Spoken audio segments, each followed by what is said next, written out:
Imperialismo! Ibagsak! Feudalismo! Ibagsak! Kapitalismo! Ibagsak! Makibagak!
Mula sa lakas paggawa ng mga manggagawa, mga magsasaka at ng masang anak pawis.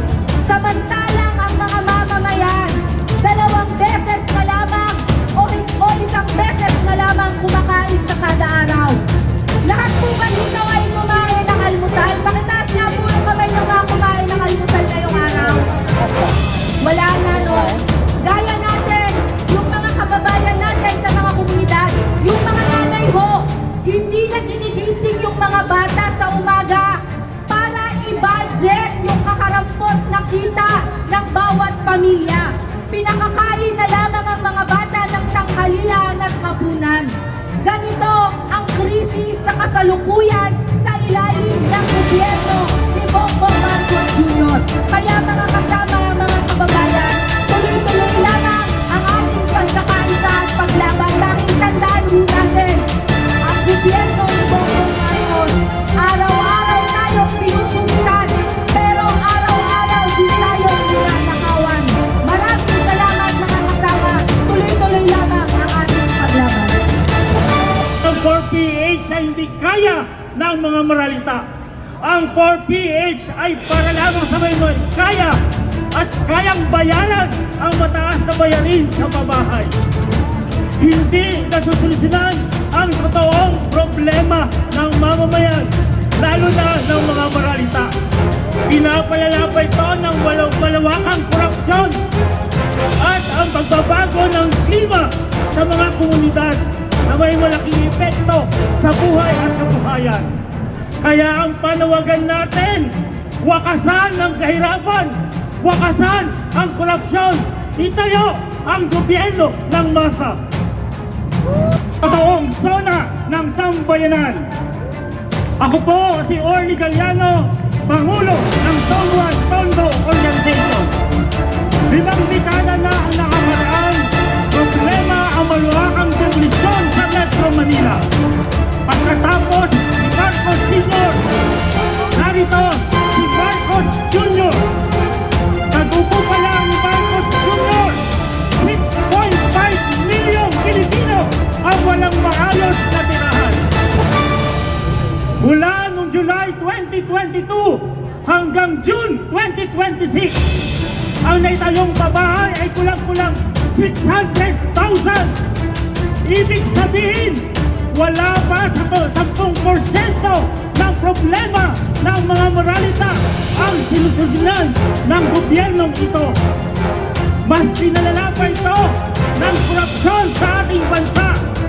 Naghanap na pagtaas ng mga pangunahing bilihin, mataas na presyo ng kuryente, mataas na presyo ng tubig, kawalan ng trabaho, at pahirap sa masa.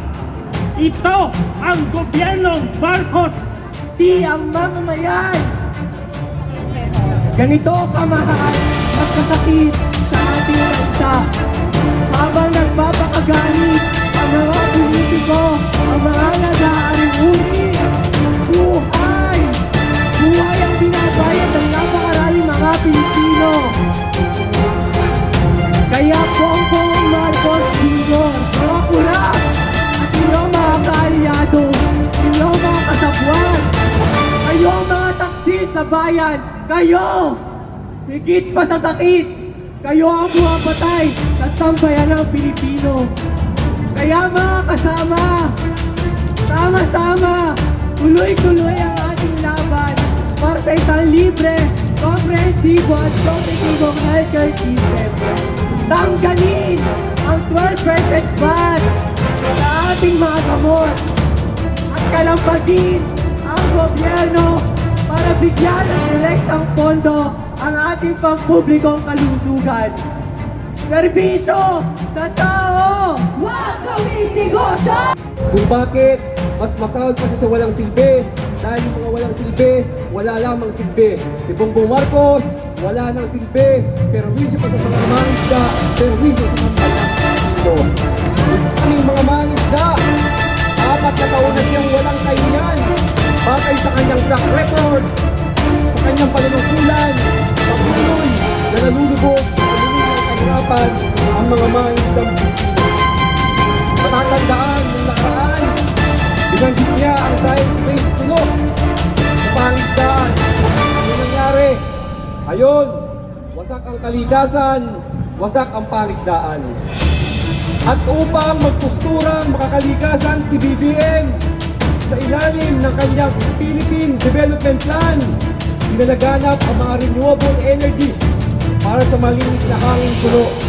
Pero ang totoo, may kaakibat ito na pagwasak sa ating kalikasan tulad ng mga solar floating project na pinapatupad sa mga pangisdaan dito po sa ating bansa. Ang isa dito, ang pinakamalaking lawa sa bansa, ang lawa ng Laguna, ay plano na tayuan ng 2,000 hektarya ng katubigan para sa solar floating panel na magpapaliit na naman sa buong pangisdaan at makaka-apekto sa 8,000 mga mangisda at umaasa dito.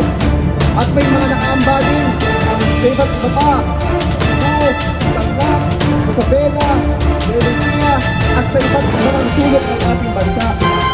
Nasisirain ang ating pangisdaan dagdag sa pahirap sa mga mangisda.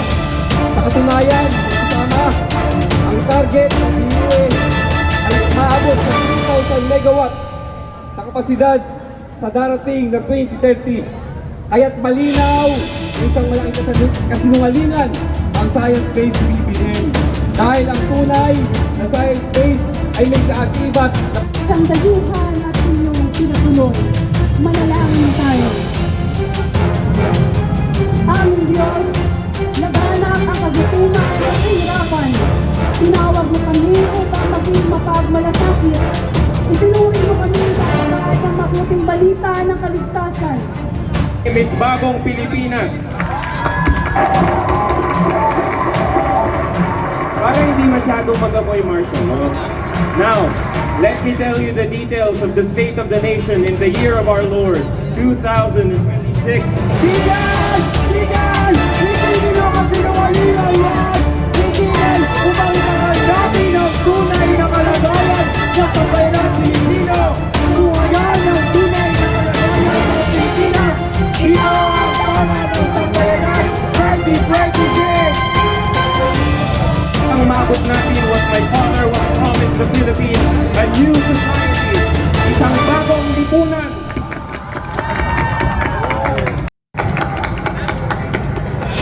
It is also with much pride that I tell you now, ipinakulong ko na ang mga guilty sa flood control scam. Kaya lahat kayo dyan na walang hiya pa rin hanggang ngayon, you better surrender.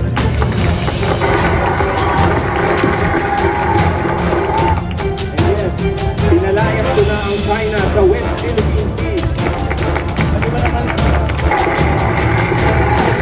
However,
ginagawa. May permit, may usap, may walkthrough.